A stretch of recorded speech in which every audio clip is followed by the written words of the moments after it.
Good evening, my friends. I hope it is midnight wherever you are. Let's imagine that it's the witching hour. Why don't you turn off all the lights? Yes, even that one. That's better. My name is Josh Hitchens, and I am your host tonight. Welcome to Going Dark Theater. And this midnight I will tell you the tale of the Borden tragedy, Part 1.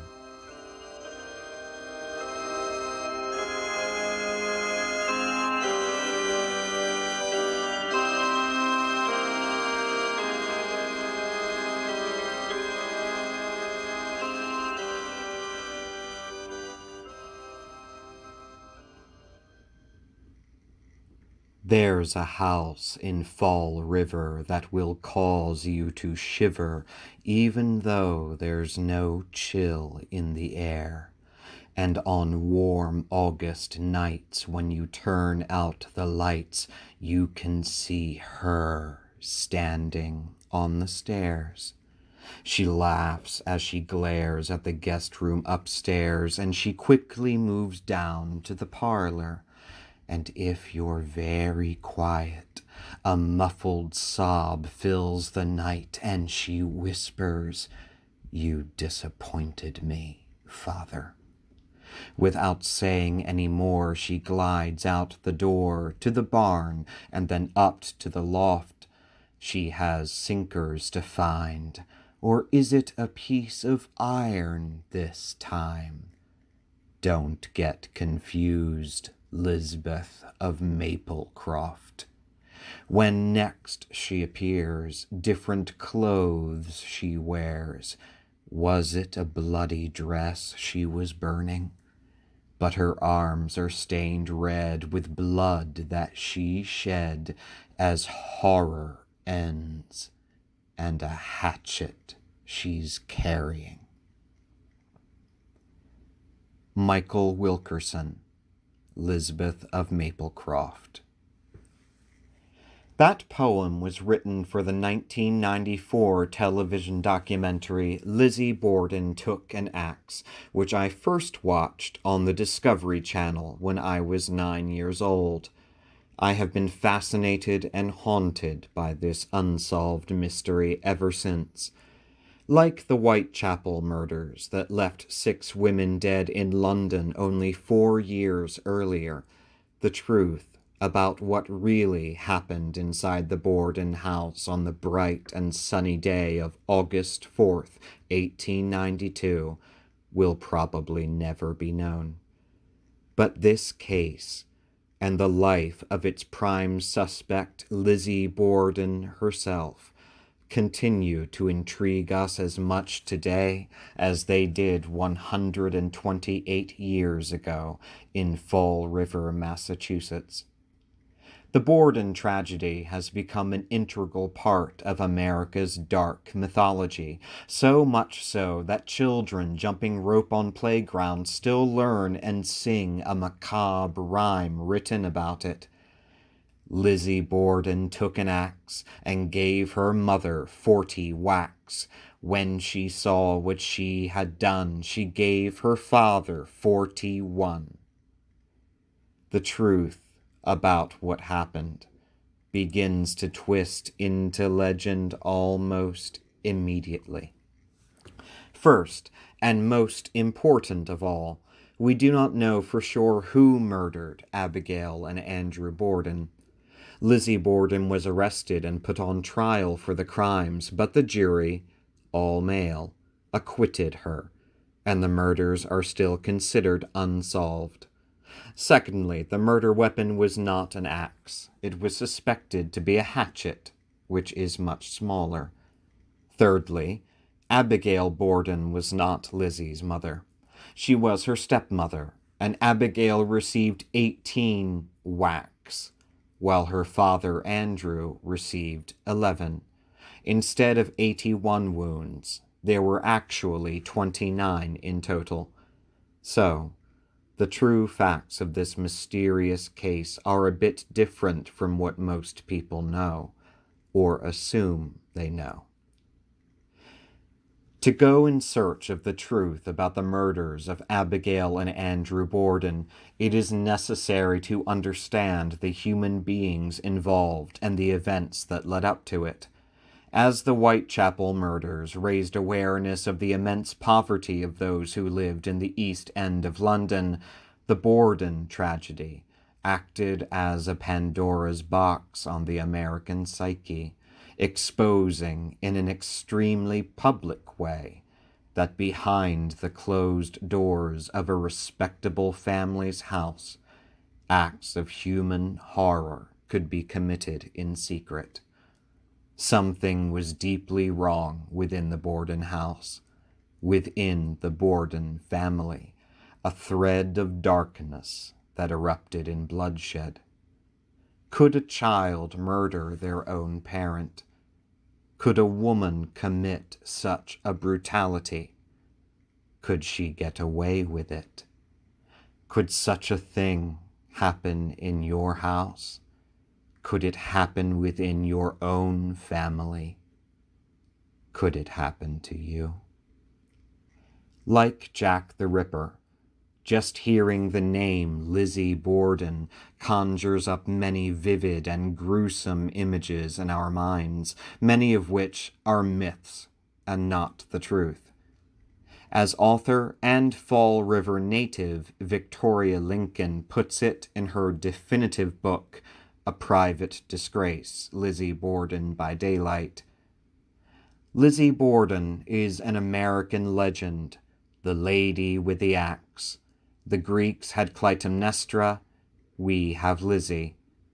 But I do intensely want you to see her not as a legend, a case, but as a real person.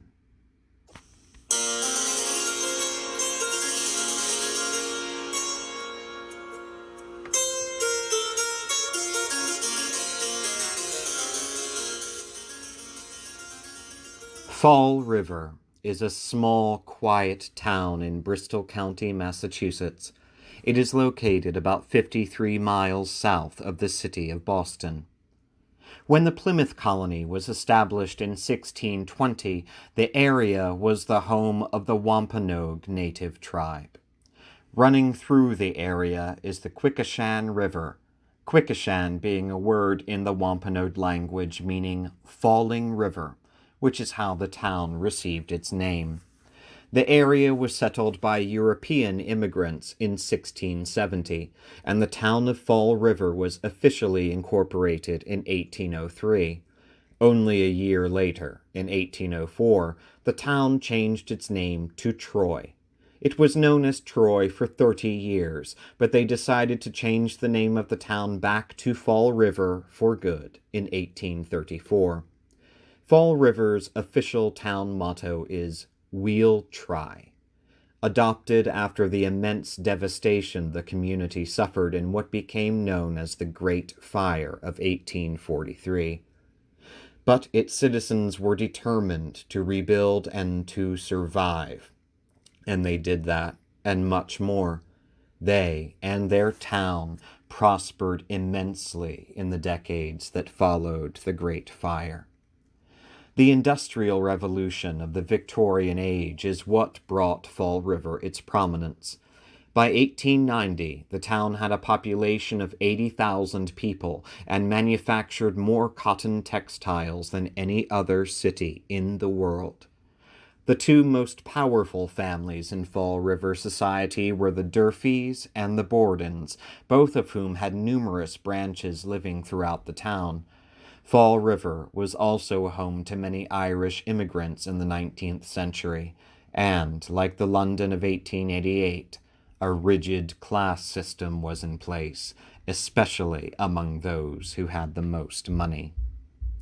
Judge Robert Sullivan said, "In Fall River, the Durfees spoke only to the Bordens, and the Bordens spoke only to God." Andrew Jackson Borden was born on September 13, 1822. He was the second cousin to the wealthiest branch of the Borden family, but he did not grow up with money. His branch of the Borden family was relatively poor, so everything Andrew Borden eventually had was earned by hard work. He was, in the modern sense, a self-made man. Andrew began his career making coffins for a funeral home. Then he became an undertaker in his own right, investing the profits from his business in local real estate, banks, and mills. He eventually rose in stature to become the president of the Union Savings Bank, director of the Merchants Manufacturing Company, the Durfee Safe Deposit and Trust Company, the Globe Yarn Mills, the Troy Cotton and Woolen Manufacturing Company, and he was also the owner of several large tracts of valuable farmland which he rented out to tenants. His crowning achievement was a new bank built in downtown Fall River named after him, the A.J. Borden Building. He had truly made his name in the town, despite his humble origins. At the time of his death in 1892, Andrew Borden had amassed a fortune of $300,000, which is equivalent to $9 million in today's money. At the age of 23, Andrew Borden married a 22-year-old woman named Sarah Anthony Morse on December 25th, Christmas Day, 1845. Andrew and Sarah moved into a modest house at 92 2nd Street in Fall River. Their first child, Emma Lenora Borden, was born on March 1st, 1851. Their second child, Alice Esther Borden, was born on May 3, 1856. Tragically, baby Alice did not live to see her second birthday, dying on March 10, 1858, of hydrocephalus, an accumulation of fluid on the brain which affects 1 or 2 in 1,000 newborn babies. Andrew and Sarah had their third and final child, another daughter, on July 19, 1860. They named her Lizzie Andrew Borden. Sarah Morse Borden's health is said to have never fully recovered after she gave birth to her third child. She died of uterine congestion and spinal disease on March 26, 1863. She was 39 years old. At the time of their mother's death, Emma was 12 years old, and Lizzie was only 2. So young that in later years Lizzie told friends with sadness that she could not remember her mother at all. On her deathbed, Sarah instructed Emma to always take care of her little sister, a promise that Emma Borden tried her best to keep for the rest of her life. Andrew was now a widower with 2 young daughters to raise on his own. 2 years after Sarah Morse Borden's tragic death, on June 6, 1865, Andrew married again. His second wife was Abby Durfee Gray. Like Andrew Borden, Abby belonged to one of the poorer branches of the wealthy Durfee family. Born in 1828, Abby was 37 years old at the time of her marriage to Andrew and considered to be an old maid with no real future. Her marriage to Andrew changed everything. It did not seem to be a hugely romantic relationship. Many in Fall River whispered that Andrew had only married Abby so he would have someone to look after the house and his 2 children. Emma called Abby by her first name. Lizzie called Abby Mother. But it seems likely Emma was really the mother figure in Lizzie's life. When asked about Abby Borden at the murder trial, Emma said, "We never felt that she was much interested in us." By middle age, Andrew Borden had become known as a tough but fair businessman, a somewhat forbidding figure, always dressed in a heavy black suit no matter the weather. A sort of New England embodiment of Ebenezer Scrooge, Andrew Borden was a man who would rather sit in a dark room to save the precious kerosene used to light his home. He was a fastidious man, and the only jewelry he wore was a gold pocket watch and a ring that Lizzie had given him. It was her high school class ring, and Lizzie presented it to her father when she graduated. It was so small that it would only fit on his pinky finger, but Andrew wore her ring every day for the rest of his life. Lizzie and Andrew were reportedly very close, but there were many in Fall River who disliked the gaunt Mr. Borden. When news of his murder first spread throughout the town on August 4th, 1892, a reporter overheard a man in the street say, "Well, somebody did a good job." The house the Borden family lived in at 92 2nd Street was a simple two-story frame house with an attic and a cellar. Despite their wealth, there was nothing luxurious about the house they lived in. It was near the business district of Fall River, in a neighborhood where many Irish immigrants also lived, far away from the section of town called the Hill, where all the elite families of Fall River had their beautiful mansions. The rooms in the austere Borden house were all connected with one another, which made privacy of any kind nearly impossible. Professor Jules R. Reichbusch said of the living conditions at 92 2nd Street, "It must have been horribly dismal. To live under those circumstances and know that your father was very rich must have been very irksome. The 1890s are remembered as the gaslight era. They didn't have gaslight. They could have had electricity. They didn't have running water. They didn't have hot water. They didn't have toilets. They didn't have a bathtub. And in the 1890s, middle-class people had all those things, and certainly people of Andrew Borden's financial condition could have had all of them, and a lot more. They had hand pumps for water.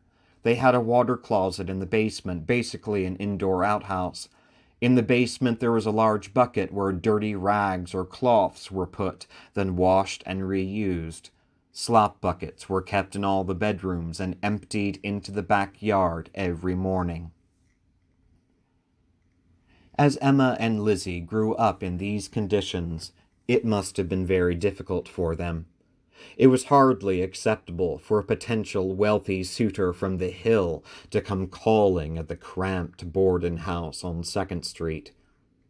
It is not known if Emma Borden ever courted anyone. Indeed, Emma was so quiet and shy that very little is known about her inner life, and only a few photographs of her are known to exist. But as she aged into spinsterhood, Emma Borden was universally liked and respected around Fall River and was very active in her local church. Lizzie was always the more outgoing of the two sisters. She taught Sunday school to children at her local church and was also a prominent member of the Fall River chapter of the Women's Christian Temperance Union. Lizzie did have one or two suitors in her youth, but neither relationship lasted long or led to an engagement.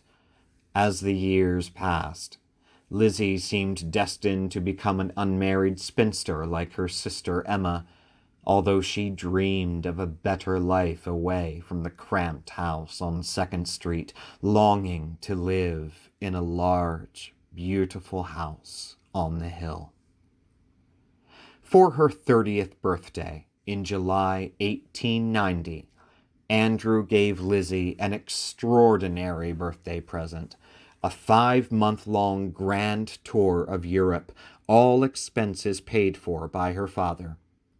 Lizzie went on this once-in-a-lifetime journey with 4 other female friends from Fall River High society. Since all of them were unmarried, they were accompanied by a chaperone. For the first time in her life, Lizzie Borden was steeped in the luxury and culture she longed for so deeply. She traveled through Ireland, Scotland, England, the Netherlands, Germany, Switzerland, France, and Italy, taking many photographs along the way, enough to fill 2 full, beloved scrapbook albums. This tour of Europe was the highlight of Lizzie's life, but then, in November 1860, she had to return to the grim reality of the house at 92 2nd Street.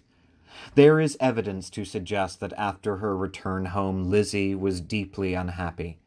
Perhaps to appease her younger sister, Emma exchanged bedrooms with Lizzie, giving her the much larger one, while Emma took the smaller. But things were not well in the Borden house. In June 1891, there was a robbery in the home, which was committed during the day while Emma, Lizzie, and Bridget were inside the house. Only Abby Borden's room was ransacked, and the only things stolen were several pieces of Abby's jewelry, a stash of money from her desk, and a book of horse-car tickets. Andrew Borden discouraged the police from investigating, saying to them, "You will never catch the real thief." From that day on, when leaving his bedroom every morning on his way to work, Andrew locked the door to the bedroom he shared with Abby. But then he did something very unusual and telling. He placed the bedroom key on the mantelpiece in the sitting room in plain view of everyone in the house. Many believe this was a silent message to Lizzie, acknowledging that Andrew knew she was responsible for the robbery.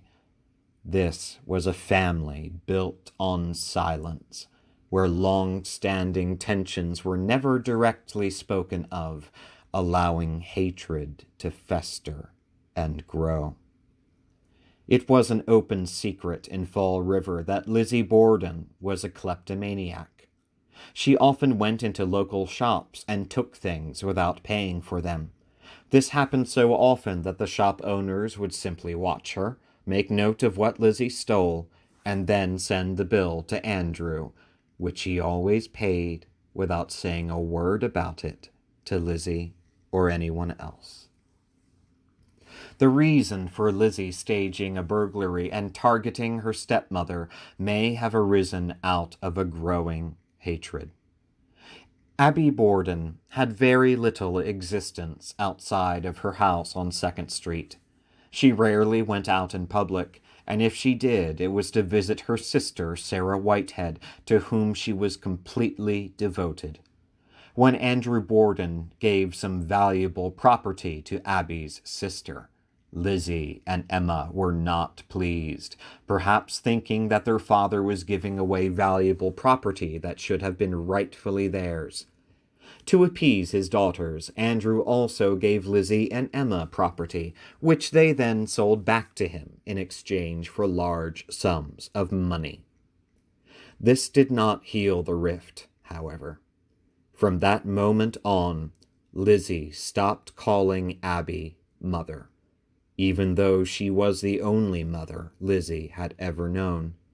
She called Abby Mrs. Borden instead, and both Lizzie and Emma stopped eating regular meals with Andrew and Abby, preferring to dine alone in their rooms or waiting until their father and stepmother left. When asked about the family tension during the trial, Emma Borden said, "We always spoke." Victoria Lincoln writes of this revealing statement in her book, A Private Disgrace. "They spoke. They did not talk. It was an absurd and unhealthy situation, and not one of them knew how to laugh it off. how to snap out of it. In July 1892, 1 month before the murders, Andrew Borden uncharacteristically confided in a business colleague, saying wearily and with some fear, "There's a lot of trouble up at the house."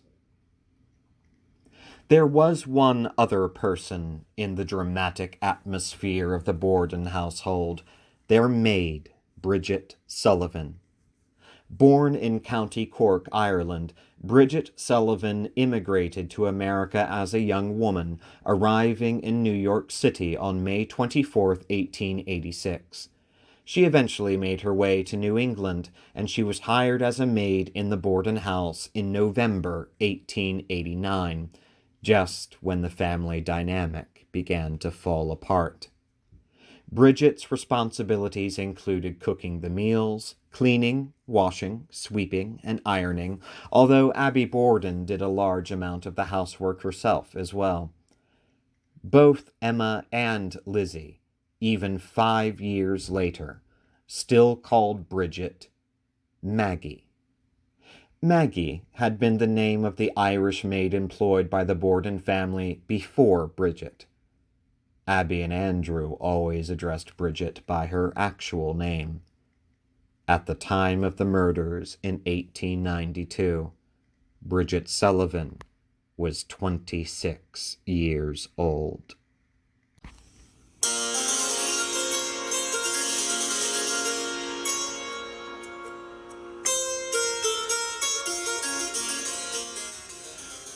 By July of 1892, the atmosphere in the Borden house was beyond toxic. One of the properties Andrew Borden owned was a farm in Swansea, which the family had often stayed at when Emma and Lizzie were children. It held immense sentimental as well as monetary value. Andrew had decided to put the property in Abby's name. Once again, the two sisters felt that their stepmother was being given another piece of the fortune that should be theirs. Around this time, Lizzie went to a dress shop run by a woman named Mrs. Gifford. In the course of a dress fitting, Mrs. Gifford referred to Abby as Lizzie's mother. Lizzie's response was, "Don't call her that to me. She is a mean, good-for-nothing old thing. I don't have much to do with her. I stay up in my room most of the time. We don't even eat with them if we can help it." 2 weeks before the murders, Emma Borden, who had almost never spent a night away from home in all her 41 years, decided she had to leave. She planned to go visit a friend in Fairhaven, about 15 miles away, and stay there for a few weeks. Emma was nervous about leaving Lizzie alone in the house, but she could not stand it anymore. She needed a break from all the never-ending tension. At first, Lizzie decided she would also go away to stay with some friends in the nearby town of Marion. Emma departed for her trip, and Lizzie also left. But she did not go to Marion as she planned. Instead, Lizzie spent 2 nights in a local boarding house. We do not know why she did this. But after 2 nights there, she returned home. 2 days before the murders, on August 2nd, 1892, the inhabitants of the Borden household became violently sick. Bridget herself believed that the mutton stew the family had been eating for days had spoiled, but Andrew would not allow her to throw it away. That would have been wasteful. So they continued to eat it. Abby and Andrew had been up nearly all night vomiting, and Abby became afraid. She was unsettled enough to leave the house and go see Dr. Seabury Bowen, who lived nearby. Abby told Dr. Bowen that she believed Andrew and herself were being poisoned, that she was afraid Andrew had enemies. Dr. Bowen examined Abby, but concluded it was most likely food poisoning. a likely event during the intense heat wave Fall River was currently experiencing. However, Dr. Bowen offered to go with Abby to the house and examine the others. Andrew was at the front door as they approached and angrily refused to let Dr. Bowen in, saying of Abby's unsolicited doctor's visit, "My money shan't pay for it." One day before the murders, on August 3rd, 1892, the Bordens had a house guest. Born on July 5th, 1833, his name was John Vinicum Morse, the younger brother of Andrew Borden's deceased first wife, Sarah. John Morse was probably the closest thing Andrew Borden had to a friend. The two men trusted each other, and John often helped advise Andrew on important business decisions.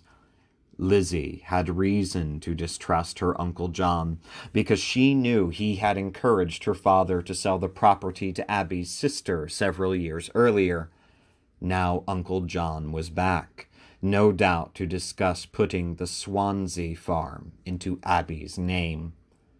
There is also evidence to suggest that John Morse was here to discuss something even more important: Andrew Borden finally making a will.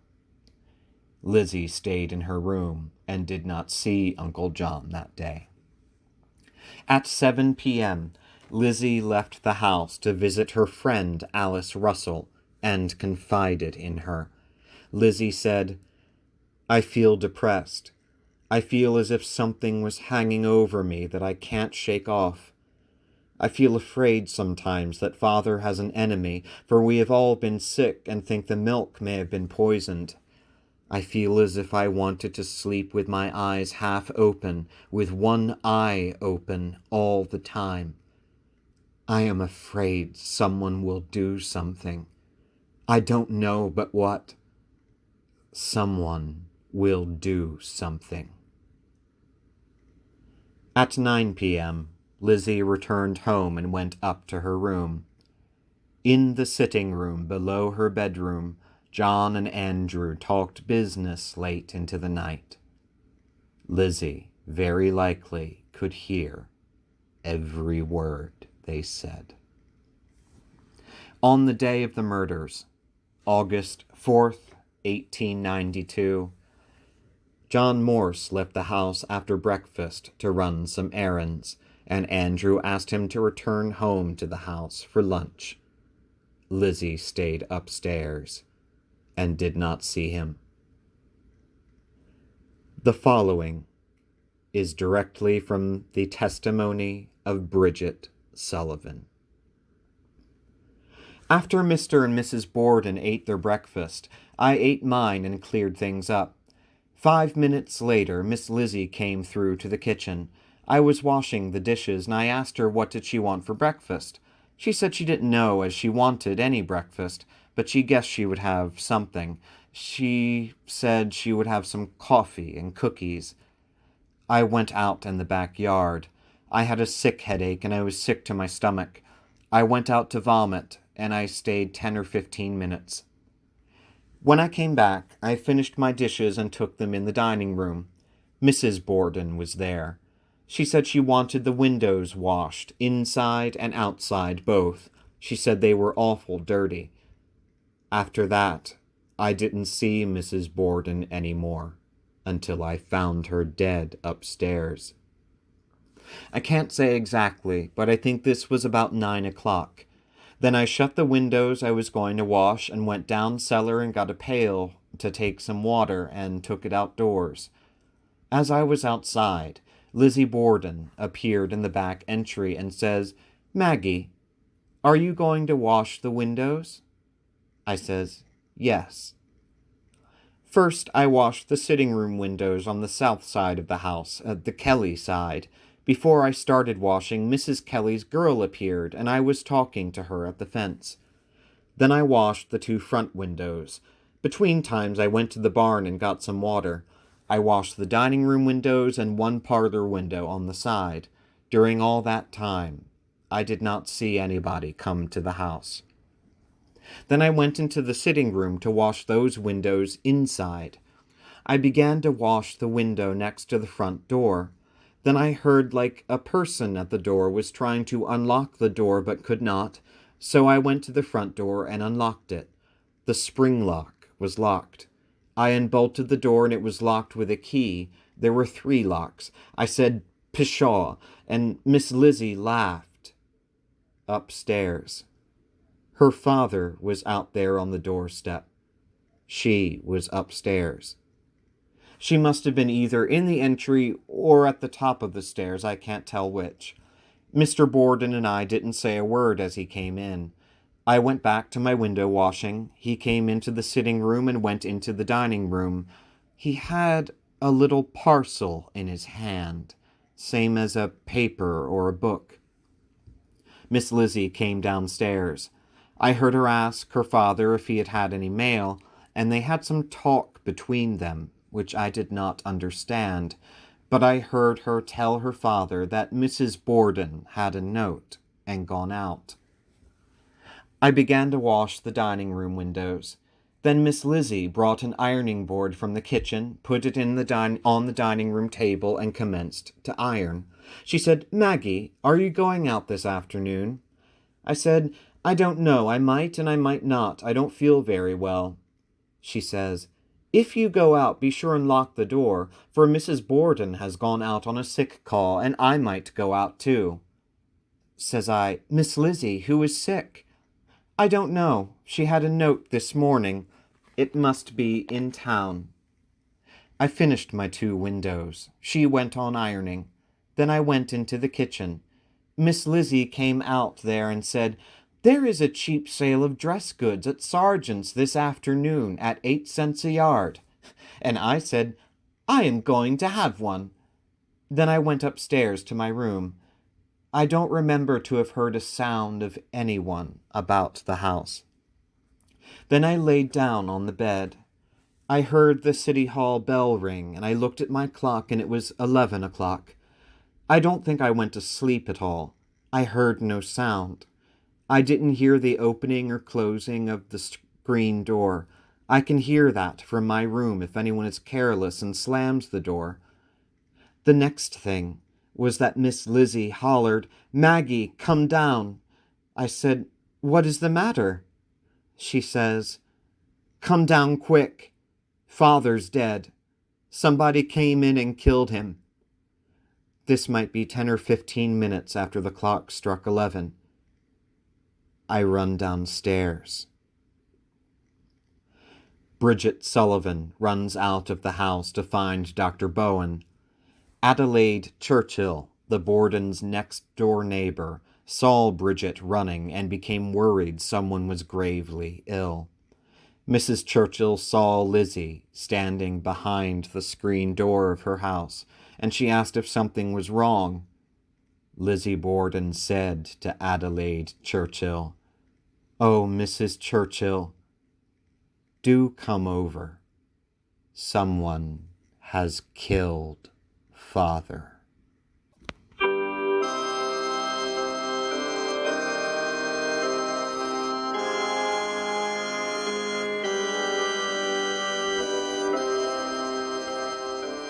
Next time we meet, I will continue with the tale of the Borden tragedy, Part 2.